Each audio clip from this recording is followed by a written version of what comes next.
Chapter 3: The Mysterious Prisoner. Escorted to another cell, Edmond and Villefort encountered a prisoner of singular mystery, a man who had long eluded definition and identification.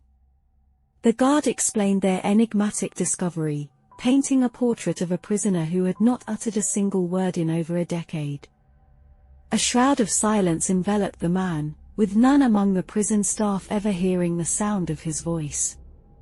He was a riddle wrapped in obscurity, and his time of confinement extended beyond the memory of the current generation of guards. Legend whispered through the catacombs, painting a portrait of a man who had spent his entire existence in this subterranean realm.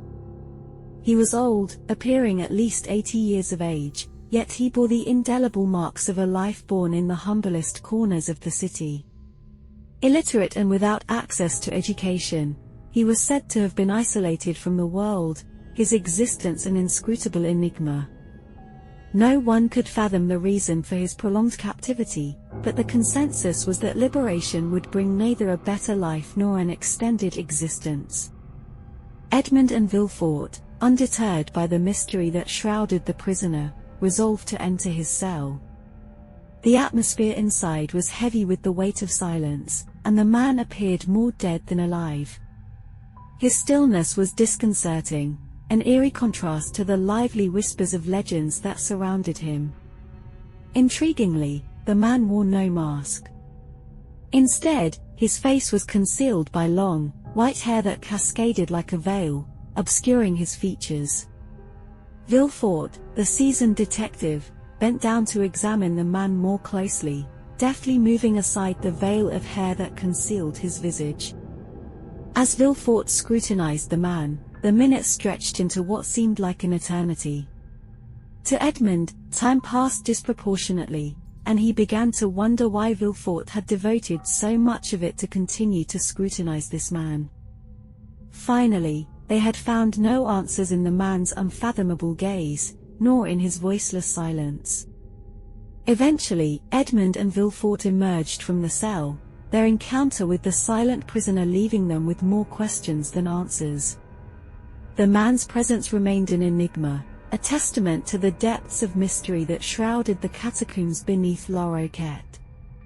As they moved deeper into the catacombs, the echoes of their footsteps accompanied the reverberations of their uncertainty, propelling them further into the heart of their quest.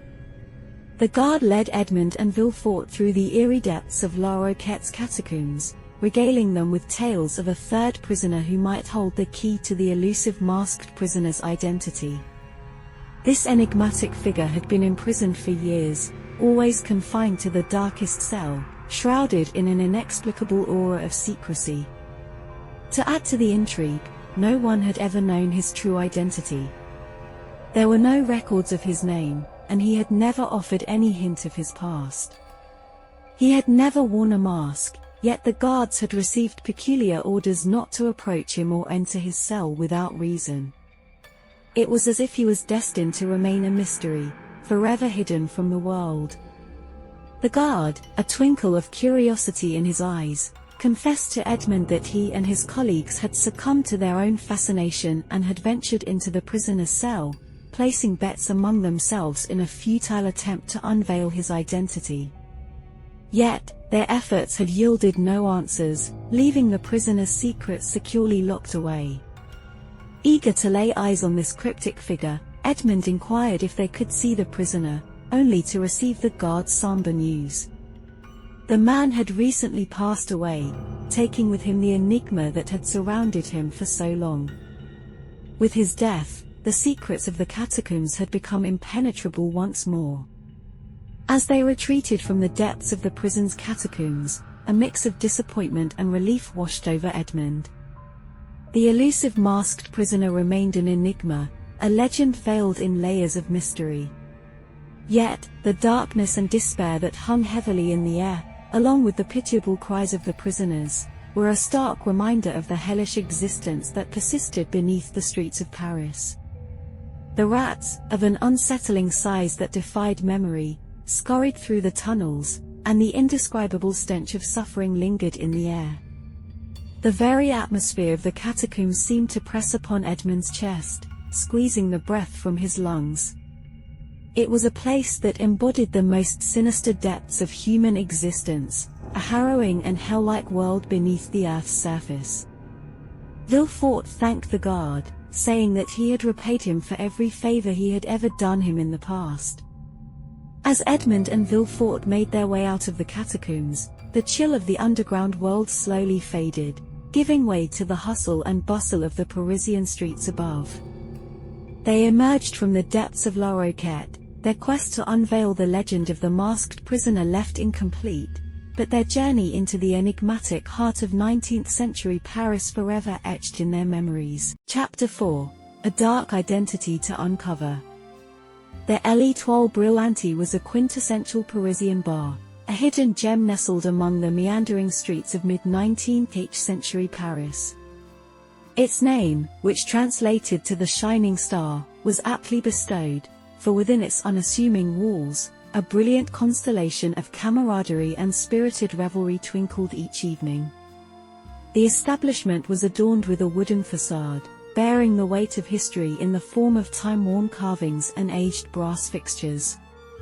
Inside, a warm amber glow washed over the patrons as they huddled at the sturdy mahogany bar or occupied the cozy alcoves lined with plush velvet booths. The air was thick with the fragrance of aged oak and the unmistakable aroma of freshly brewed coffee, a signature feature of this Parisian haven. Dimly lit chandeliers hung from the ceiling, casting pools of golden light on the worn, mosaic-tiled floors, and flickering candles added to the intimate ambience.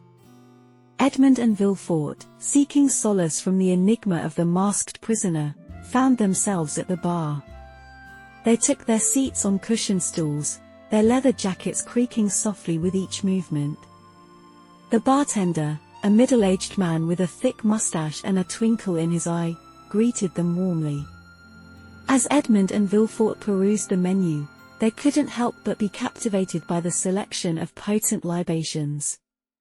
Villefort, a connoisseur of fine spirits, opted for a classic absinthe, its emerald hue shimmering in the dim light. Edmond, on the other hand, chose a robust glass of Bordeaux wine, a nod to his fondness for French traditions. The bartender, with a deft hand, carefully poured their drinks, each serving a testament to the craft and dedication that went into their creation. The absinthe exhaled a faint anise aroma, while the Bordeaux breathed with the rich bouquet of red fruits and oak. Seated at the bar of L'Étoile Brillante, Edmond and Villefort toasted to their ongoing pursuit of the masked prisoner's legend. The bar hummed with the conversations of Parisians from all walks of life, their stories and secrets hidden within the very walls of this ageless establishment. It was here, amid the clink of glasses and the warmth of camaraderie, that Edmond and Villefort would continue their odyssey through the enigmatic heart of 19th century Paris. Edmond couldn't contain his eagerness to share his burgeoning theory with Villefort. With the convivial hum of patrons surrounding them, he leaned in, his voice low and filled with anticipation. "In my opinion," he began, "if the masked prisoner could ever be one of the three men we've encountered in La Roquette, it must surely be the third." Villefort, the seasoned detective, regarded Edmond with a thoughtful expression, listening intently as his younger counterpart presented his case. He had an age that could coincide with that of the masked prisoner, Edmond explained. He did not require a mask because, in all likelihood, everyone was forbidden to approach him. The legend of the masked prisoner, while compelling, may have been a red herring to obscure his true identity. Edmond meticulously outlined his reasoning, delving into the details of their encounters with the three prisoners, his words punctuated by the occasional clink of glasses and laughter from the patrons around them. As he approached the climax of his argument, Villefort's countenance shifted, a frown of dissent taking form.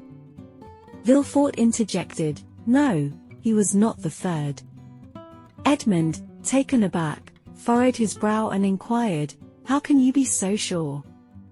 With a solemn gaze, Villefort recounted a tale from his past. "Because I met him before he became a prisoner," he began, his words carrying the weight of his personal experience. "I myself was involved in the case. He was a high-ranking personage, even a friend of the king. But one fateful day, he plotted an attempt on the very person of the king himself. The plot was uncovered in time, and he was apprehended, tried, and sentenced to death." As Edmond absorbed the revelation, Villefort continued, "It was only at that dire juncture that he repented and beseeched the king for forgiveness. He implored that the death sentence be commuted to life imprisonment, and the king, in an act of clemency, granted his request. He always hoped to one day see his daughter again, but that right was always denied him. His daughter was never allowed to visit him, and he had no hope of ever being released from his cell. This desolation accompanied him throughout his life, for very long, monotonous decades. Yet, that faint glimmer of hope fueled him to the very end." The room was silent, save for the distant murmur of conversations among patrons. Villefort, his gaze distant and contemplative, continued, "I wonder if it was worth it, or if it would not have been better for him to accept the original punishment and free himself from all torment." The weight of that question lingered in the air as they sat together, contemplating the choices and sacrifices that had marked the prisoner's life. In the midst of their conversation, Edmond couldn't help but pose a question that had been weighing on his mind. "And the daughter, did she always know where her father was?" Villefort, with a sense of resignation, replied, "Yes, I myself visited her regularly, ever since she was a child and her father had just been imprisoned. I helped her as much as I could, as she had no one else. I ensured that she attended school and had a dignified and independent life. But I could never free her from the regret of not being able to see her father again. Although I knew very well that she would never see him again, I never wanted to extinguish that glimmer of hope that her father always kept burning." The realization washed over Edmond, and he understood the irrefutable truth of Villefort's words. The third prisoner, despite fitting the profile in some respects, was not the masked prisoner. His path had taken a stark and unexpected turn, leading to La Roquette, where he had repented for his transgressions. The room seemed to grow quieter as the conversation wound to a close. Edmond and Villefort, having journeyed through the darkest depths of La Roquette's catacombs and uncovered the poignant history of the third prisoner, now left the premises. Their quest for the masked prisoner had not yet found its conclusion, and the enigmatic legend remained elusive, veiled in layers of mystery and heartache. As they emerged from the welcoming embrace of l'Étoile Brûlante, the bustling streets of Paris beckoned them once more. The night was alive with the distant melodies of a city that had borne witness to countless stories and secrets, and their own journey through its enigmatic heart was far from over.